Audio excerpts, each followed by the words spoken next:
Hey Alex, so I wanted to make some comments about a video you shared regarding a driver getting put out of service for going to the store on PC.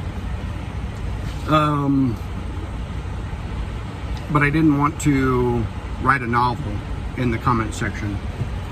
What I found is a lot of people don't like reading novels. They kind of prefer to keep their comments one-liners, I guess, and prefer to read one-liners. But really, that's not me. I think that information is very valuable for anyone trying to make a decision regarding support, or regarding their opinion of the videos. I mean, it is what it is. So a little bit about me. I'm a retired cop. I did 25 years as a cop. I'm now a truck driver. I've been doing that for almost 2 years now. My time as a cop, I spent half my career as a detective where I investigated basically everything. I've investigated everything from a $10 theft to a quadruple murder. I investigated violent crimes, property crimes, homicides, financial crimes, special victims crimes, and basically, like I said, literally everything from a $10 theft to a quadruple murder. So anyway, some things I wanted to kind of address on the video that you posted. Some of them may support the driver, some of them may support the cop. It is what it is. Now, first off, I want to talk about him not pulling over right away. I think it would have been better for his argument if he would have put on his four-ways, maintained his speed to the rest stop instead of driving 10 to 15 miles per hour. To be honest with you, when somebody's driving that slow and not pulling over, yeah, that's a sign that something is going on, and in that vehicle. To be honest with you, you're just as much of a hazard, maybe even more of a hazard, driving 10 to 15 miles per hour on the right side of the road. Because there's going to be clues that you're driving, and other drivers coming up behind may not realize that you're driving so slow. And even though the cop's got his blue lights on, and they're going to be or their emergency lights on, and they're going to be the ones going to get hit first, but so really, like I said, at the bare minimum, it's just as dangerous as pulling over. So if you're going to do that, pull over. Now, what I will tell you is, when I was in patrol and a cop, I hated stopping cars up on the highways. I really did. I hated being on the shoulder of the highways. We've all seen all the videos of cop cars getting hit. It's kind of like moths attracted to the flame, when they're running their lights. And any cars really, I've seen videos of regular passenger cars getting hit. We've seen videos of semis getting hit on the shoulder. And the shoulder is a dangerous place. The emergency lights on the police car, it does mitigate that, but not 100%. And to be honest with you, if I'm driving through the interstate and I'm in the same situation or a similar situation, I'd pull, and I knew that there was an exit ramp up ahead of me, or or the rest area up ahead of me, just 2 or 3 miles or whatever. I'm going to put on my flashers, maintain my speed, and maybe the cop will put together, okay, hey, he knows I'm behind him because he put on his flashers, and maybe he's just trying to get someplace safer. And if the cop asked me about it, I would just flat out tell him, hey, I don't feel safe up on the interstate, and I realize that you have blue lights on your car, but I've just seen too many videos of people crashing into people. Definitely make it about you, if it's genuine. But if you're going to be driving slower than the speed limit, I would just pull over, because you're probably, like I said, just as much a hazard driving under the speed limit, especially at 10 to 15 miles per hour, as you are pulling over. So I would definitely pull over for that. Instead of, or I definitely would tell him that he should have pulled over instead of continuing on at 10, 15 miles per hour. Because when people don't pull over and they slow down like that, yeah, that's a sign that they could be doing something in the vehicle, like hiding drugs, hiding alcohol, altering his logs, looking for his badge to put it on. I don't know. I mean, it is what it is, and yeah, there is the cop's complaint of him not stopping is valid. That's 100% valid. And I wouldn't really write somebody a ticket for that instance unless I could prove something else was going on. I mean, if he went, 10, 15 miles, yeah, I'd write a ticket.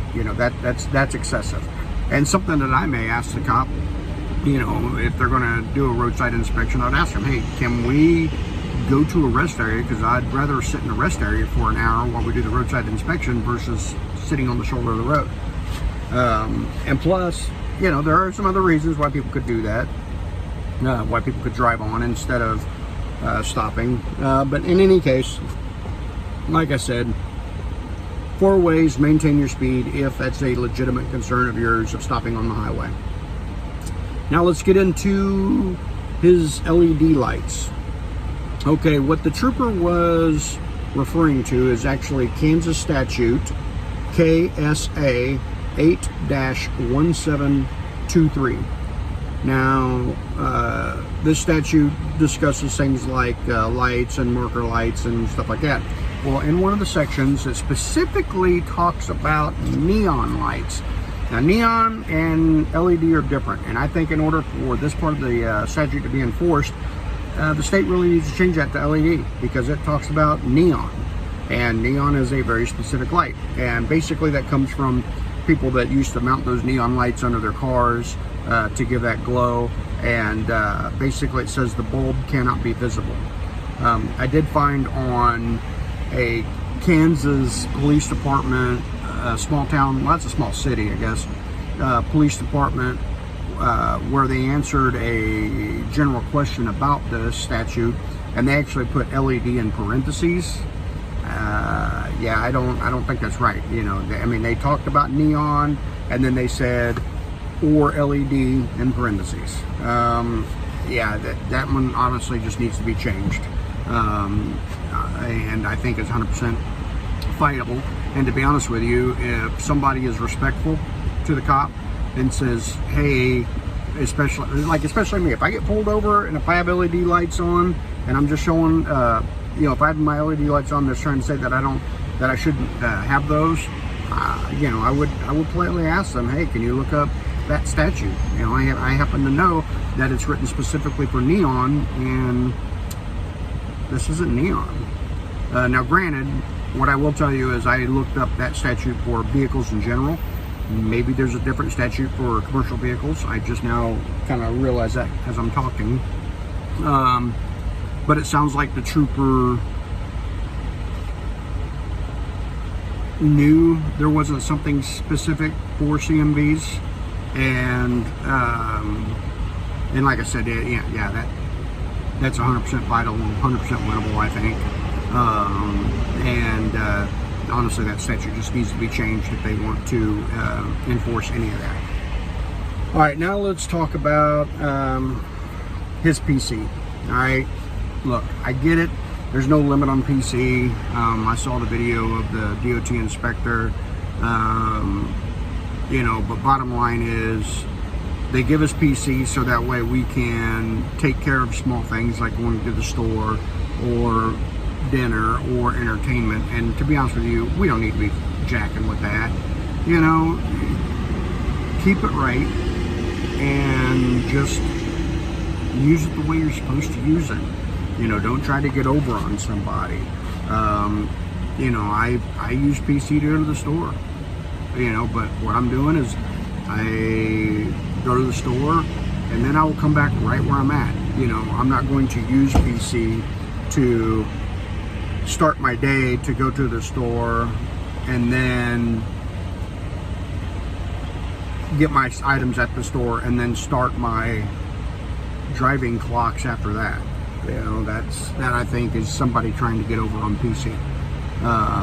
And to really safeguard that, you really need to do it on your own time. You're sitting at the truck stop and you wake up and you're like, I want to go to Waffle House down the road that's 4 miles.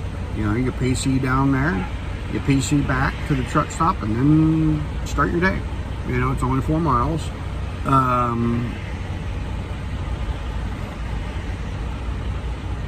And to be honest with you, I could see troopers being okay with that 4 miles, but 250 miles, man.